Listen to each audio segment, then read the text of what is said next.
Hi, guys. Thanks for stopping by. Thank you for subscribing. And if you're not subscribed, I hope you'll do so so we can keep doing this.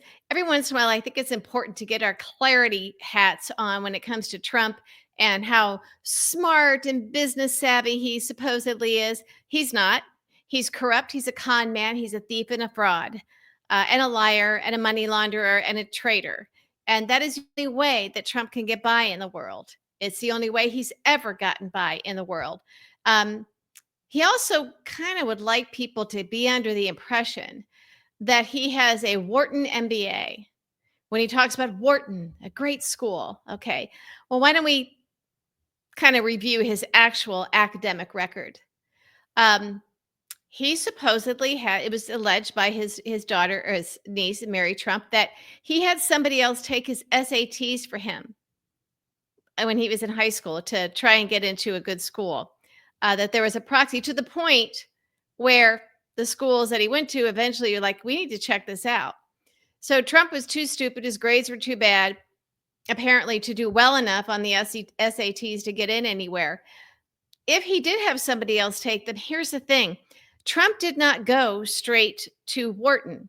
It's the University of Pennsylvania, and they sometimes let the undergrad portion of the program refer to themselves as Wharton, but usually Wharton refers to the MBA, the MBA from Wharton, the business school, and that's a big deal. A Wharton MBA, we've all heard that.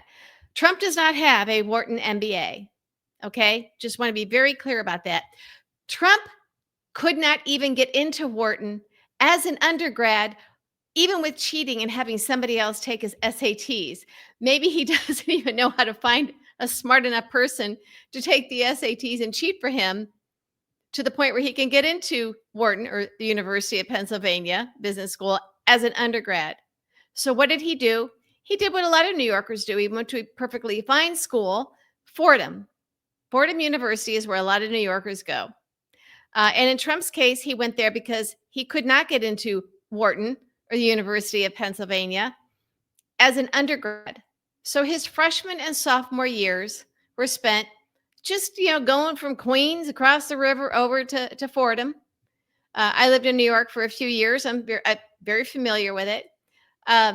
He doesn't talk about Fordham, though. He always talks about Wharton. Well, there's a reason for that. He'd like enough of you. Remember, the saying, you can fool some of the people all of the time and all the people some of the time. Trump wants to fool as many of the people as he can, as much as he can, because there's no consequences for him when he's caught in his lies, unfortunately.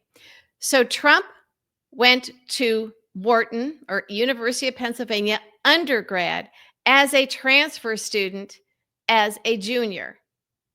Kind of like his old press secretary, Kayleigh McEnany, likes to talk about being a Harvard Law grad. She too is a transfer student.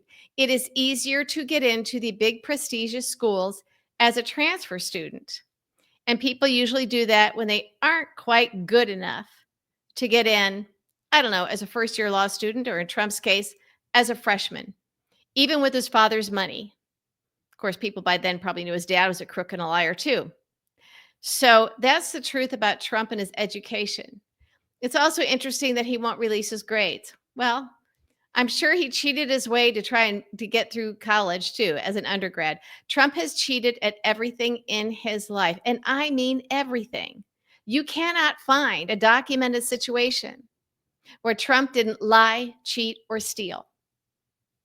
So that's how he got into college. He went to Fordham like anybody else, just a kid from Queens. Couldn't get into the University of Pennsylvania. Again, Fordham is a perfectly fine school. But it's weird that Trump doesn't talk about Fordham, right? He wants you to think that he has a Wharton MBA and he's gotten through life with that. And I bet many of you listening to me right now are surprised to learn that he, in fact, does not have a Wharton MBA. So, what did his lies about his education and his general stupidity and his penchant for lying, cheating, and stealing do? Well, let's review this business record. Some of these things we know about. Trump University, they were fraud, they had to close, and he had to pay, what was it, 40 million? Yeah, they got him. He was caught, stealing, lying, and cheating. He also stole from a kid's charity cancer, a charity cancer for kids with cancer, children. So people writing big checks to this Trump charity to help kids with cancer, and Trump directs Eric to divert the money and basically put it back into the Trump accounts and the Trump businesses. He literally stole from a childhood cancer charity. And as such, Trump family can't ever start a charity again in New York. Okay? So when anybody starts telling you what a good man he is and he cares, maybe just give them that piece of information. See if your MAGA friends even know about this, or will they have an excuse, or will they care about it? But this is all true. If you want to be armed with talking points, if we are fighting back, and we have to now, we're going to be taking to the streets, but let's use every tool in our toolbox. Let's see, the Trump Atlantic City Casino. That was a money laundering operation. How do you lose money at a casino? The house always wins, unless you're committing crimes, which he did. And then his dad kind of went in there and bought some chips and tried to help him out, and did some illegal things there as well. So yeah, the Trump Taj Mahal, Trump Plaza Hotel, Trump Casinos Resort, and Trump Entertainment Resorts all filed for bankruptcy. How did this happen with a guy who wants you to think he has a Wharton MBA? I mean, I'm surprised. This is like GED level stuff. The guy didn't finish high school. He probably cheated his way through there too. I mean, assume he did. Seriously. And you know that I'm right about this. This is not hyperbole. But it's important that we keep in mind, whenever you want to give this guy the benefit of the doubt, just remember he has done this his entire life. Okay. Let's see. Trump Shuttle Airlines. There was a fatal plane crash in the first 2 months with some questionable circumstances surrounding it. That just so happened that the executives on the plane that were going to have to give some information that Trump didn't want being given out. They died. And he was not on the plane. Oh, he was supposed to be, but then at the last minute didn't go.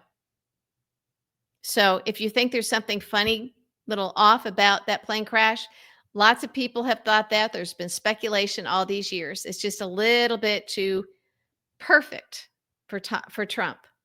Okay? All those little ducks in a row. Trump Mortgage. Yeah, he tried that. Hired a guy, didn't know what he was doing. He lied about his resume, so that went under. Trump Steaks failed. Although I remember during the campaign, we saw Kimberly Guilfoyle standing there at a stove, frying up some Trump steaks. We're thinking, first of all, how tacky is that to be doing this, hawking steaks during the campaign? That was before Don Jr. dumped her. But she's trying to hawk these steaks. And my first thought was, how long have those steaks been in the freezer? Because Trump steaks failed a long time ago. He doesn't care. He doesn't care. I bet those steaks that she was trying to sell were decades old.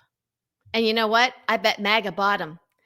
And then, Trump Magazine, another failure. A guy who touts himself as Mr. Big Media. The Apprentice was a success because it was based on a lie.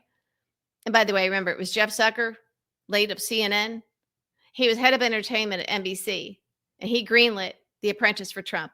And it helped both of their careers, to the point where Trump says that he's the one that got Jeff Zucker the job at CNN, which explains why Jeff Zucker then made CNN be an arm of the Trump campaign in 2015 and 2016, and even publicly bragged into the press that he considered himself Trump's personal booker and was talking to him every other day on the phone. He wasn't talking to the other 15 primary candidates on the phone, was he? That's why a lot of them stopped going on, because they knew that CNN couldn't be trusted. True story. I know all this stuff. I was there. GoTrump.com failed. The guy couldn't even do a website about all his successes in his life and his media guru image that he has. So his website failed. A website failed. Trump the game failed. And remember Trump bottled water? Would you drink a bottle of water that had his name on it, knowing how old those steaks were that Kimberly was trying to fry up and hawk and get you to buy? But yeah, Trump water, I'm sorry. Especially now you see how he's just removing all regulations that protect us from dirty water and bacteria and everything. So a lot of people are going to be getting sick and dying because of that. Because Trump doesn't believe in clean water. Oh, his will be clean that he drinks, but the rest of us know. And even Forbes magazine reported that if Trump had just invested, he's such a bad businessman. He's so bad with money that if he had invested his inheritance into the S&P 500, an index fund, he would be $400 million richer. And this is from a few years ago when he didn't, before he got all that crypto money, those bribes pouring into the account that now has no oversight. And I also have to wonder how much money Ivanka made with those children's caskets. I think they were in China. Where'd she have those made? The children's caskets. Yeah, that she had. Yeah. Right before the pandemic, when a lot of kids died. Just kind of worked out real well for her, didn't it? Don't forget this stuff, people. This is not tinfoil hat stuff. This is all documented. It's all out there. We've forgotten about a lot of it. But I think with this guy ruining our economy, it is really important that we keep this stuff front and center. And I think that we're at a point now where we all have to fight in our own worlds, in our own little lives, against the disinformation and the MAGA cult, which are they're now dangerous. They're silly, they're stupid, but they're dangerous. They're dangerous, and we don't have our media working for us. We don't have anybody working for us. The Democratic leadership, for some reason, doesn't think they need to do a daily press briefing to fact check this administration. So it's up to all of us, each and every one of us. That's how you do it. Other countries have done that, where the people rise up. We rise up with information. We'll rise up with other things too going forward. But we have to be in this fight. So let's arm ourselves with easy to understand, simple information that we can fire back on when the cult is trying to destroy this country with lies.